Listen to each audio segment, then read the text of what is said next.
Mufaro's Beautiful Daughters, an African Tale by John Steptoe. A long time ago, in a certain place in Africa, a small village lay across the river and half a day's journey from a city where a great king lived. A man named Mufaro lived in this village with his two daughters, who were called Minyara and Nyasha. Everyone agreed that Minyara and Nyasha were very beautiful. Minyara was almost always in a bad temper. She teased her sister whenever their father's back was turned, and she had been heard to say, "Some day, Nyasha, I will be queen, and you will be a servant in my household." "If that should come to pass," Nyasha responded, "I will be pleased to serve you. But why do you say such things? You are clever and strong and beautiful. Why are you so unhappy?" "Because everyone talks about how kind you are, and they praise everything you do," Minyara replied. "I'm certain that father loves you best, but when I am queen, everyone will know that your silly kindness is only weakness." Nyasha was sad that Minyara felt this way, but she ignored her sister's words and went about her chores. Nyasha kept a small plot of land on which she grew millet, sunflowers, yams, and vegetables. She always sang as she worked, and some said it was her singing that made her crops more bountiful than anyone else's. One day, Nyasha noticed a small garden snake resting beneath a yam vine. "Good day, little Nyoka," she called to him. "You are welcome here. You will keep away any creatures who might spoil my vegetables." She bent forward, gave the little snake a loving pat on the head, and then returned to her work. From that day on, Nyoka was always at Nyasha's side when she tended her garden.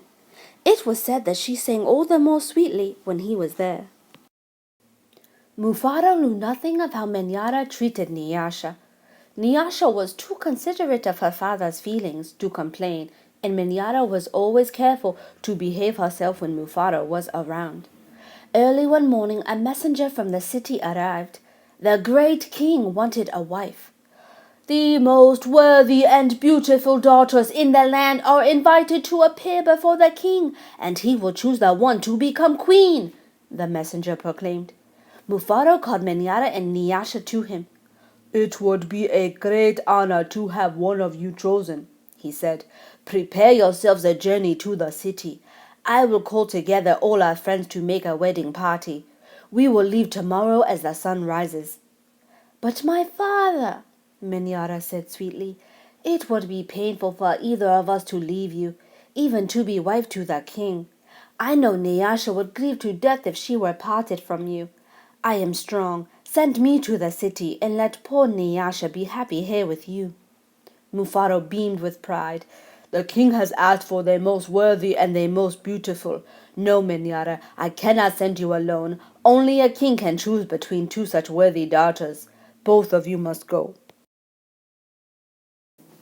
That night, when everyone was asleep, Minyara stole quietly out of the village.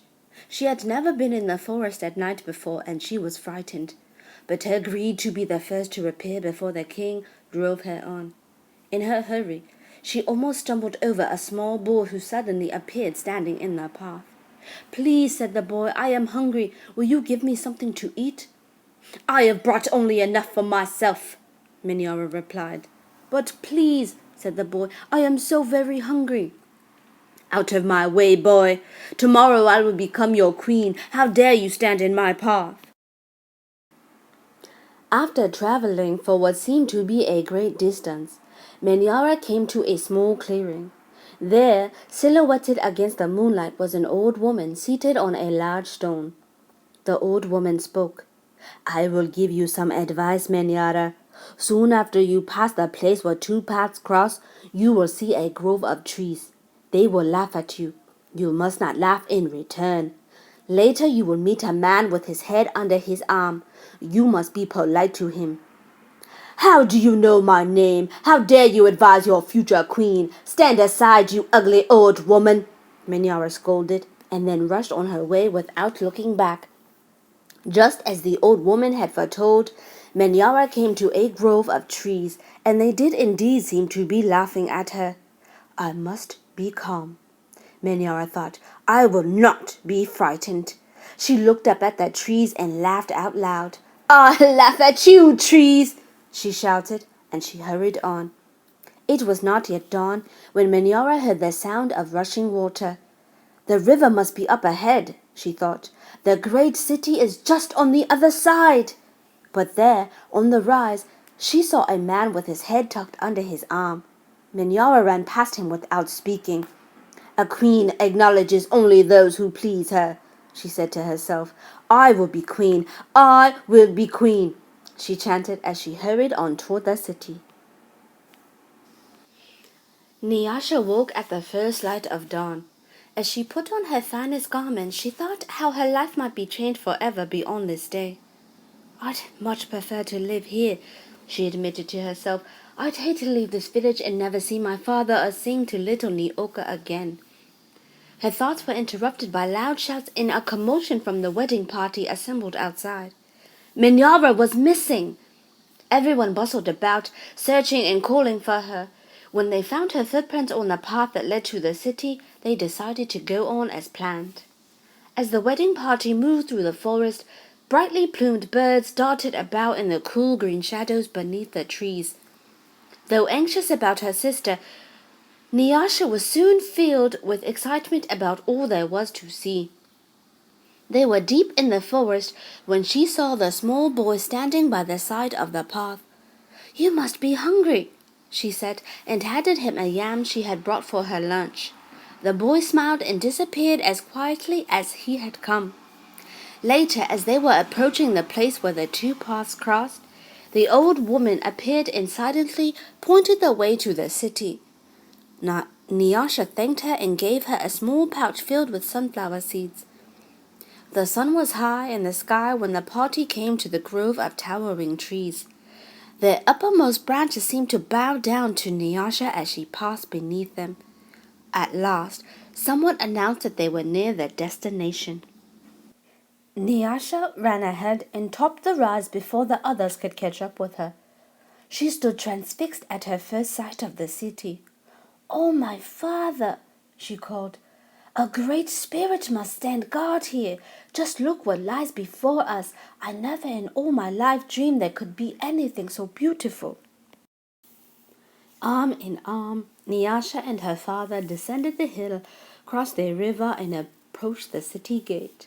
Just as they entered through the great doors, the air was rent by piercing cries, and Manyara ran wildly out of a chamber at the center of the enclosure.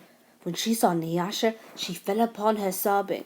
Do not go to the king, my sister. Oh, please, father, do not let her go, she cried hysterically. There's a great monster in there, a snake with 5 heads. He said that he knew all my faults and that I displeased him. He would have swallowed me alive if I had not run. Oh, my sister, please do not go inside that place. It frightened Nyasha to see her sister so upset. But leaving her father to comfort Manyara, she bravely made her way to the chamber and opened the door. On the seat of the great chief's stool lay the little garden snake. Nyasha laughed with relief and joy. My little friend, she exclaimed, it's such a pleasure to see you, but why are you here? I am their king, Nyoka replied, and there before Nyasha's eyes the garden snake changed shape.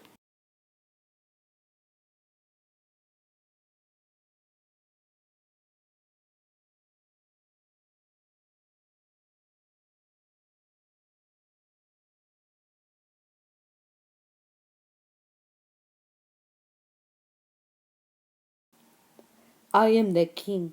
I am also the hungry boy with whom you shared a yam in the forest, and the old woman to whom you made a gift of sunflower seeds. But you know me best as Nyoka, because I have been all of these. I know you to be the most worthy and most beautiful daughter in all the land. It would make me very happy if you would be my wife. And so it was that, a long time ago, Nyasha agreed to be married. The king's mother and sisters took Nyasha to their house, and the wedding preparations began. The best weavers in the land laid out their finest cloth for her wedding garments. Villagers from all around were invited to the celebration, and a great feast was held. Nyasha prepared the bread for the wedding feast from millet that had been brought from her village. Mufaro proclaimed to all who would hear him that he was the happiest father in all the land, for he was blessed with two beautiful and worthy daughters, Nyasha the queen and Minyara, a servant in the queen's household.